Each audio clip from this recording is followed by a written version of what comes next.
অবশ্যই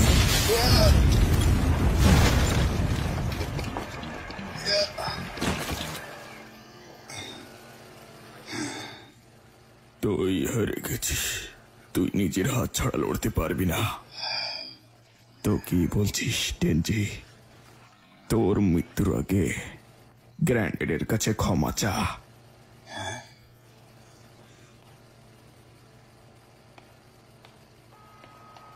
কে বলেছে যে আমি লড়তে পারবো না? আমার মাথায় এখনো একটা চেঞ্জো আছে, দেখ। গধা,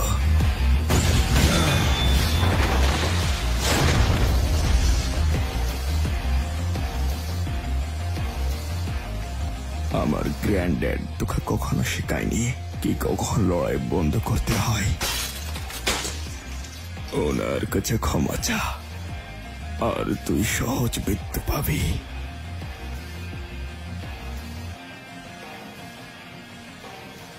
তুই আমার মাথাতেই আঘাত করলি, তো এখন বল গাধাকে।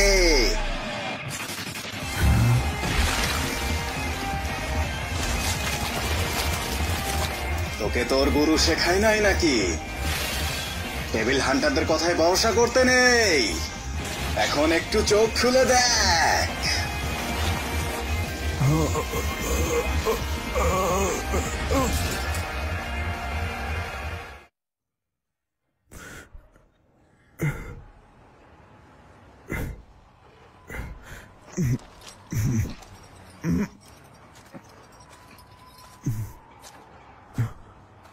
জ্ঞান ফিরেছে নাকি তোর?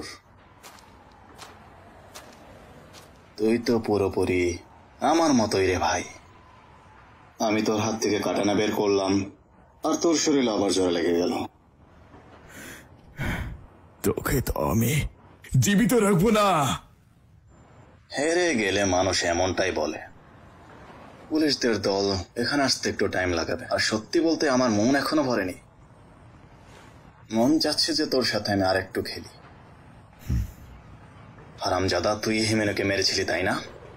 শুধু তোর জন্য দুনিয়া থেকে একটা হট মেয়ে কম হয়ে গেল শালা। কিন্তু মনে হয় এতে তোর কিছু যায় আসে না, কারণ তুই তো বাকি জীবন জেলে কাটাবি। ভাবছি কি করা যায় তোর সাথে। তুই আমার কিছু করতে পারবি না। তুই তো শুধু পাবলিক সেফটির কুত্তা।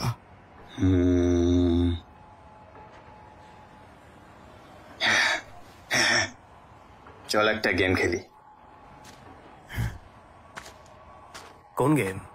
হ্যাঁ, সঠিক সময়ে এন্ট্রি মেরেছো।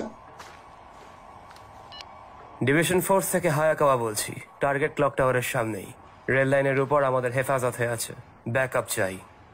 আচ্ছা শোনো, তুমি ওকে জয়েন হবা? আমি একটা গেম খেলার কথা ভাবছিলাম। কি ফালতু সব কথা বলছিস তুই?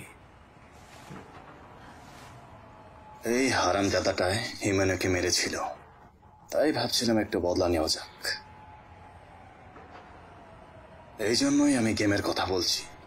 এমনটা করি একবার করে ওর সুপারিতে লাথি মারি, আর যার লাথিতে ও সবচেয়ে বেশি চিল্লাবে সে জিতে যাবে। আর পুলিশ আসা পর্যন্ত আমরা এভাবে গেম খেলতে থাকবো। পাগল হয়ে গেছিস নাকি? আর আমি জিতে গেলে কি পাবো? আরে ফাটা সুপারি আছে না, সেটাই পাবা জিতে গেলে।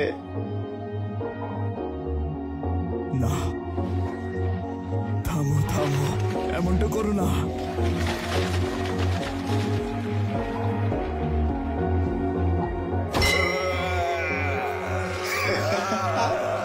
হিমেনো, আশা করি এই চিৎকার শুনতে পাচ্ছ।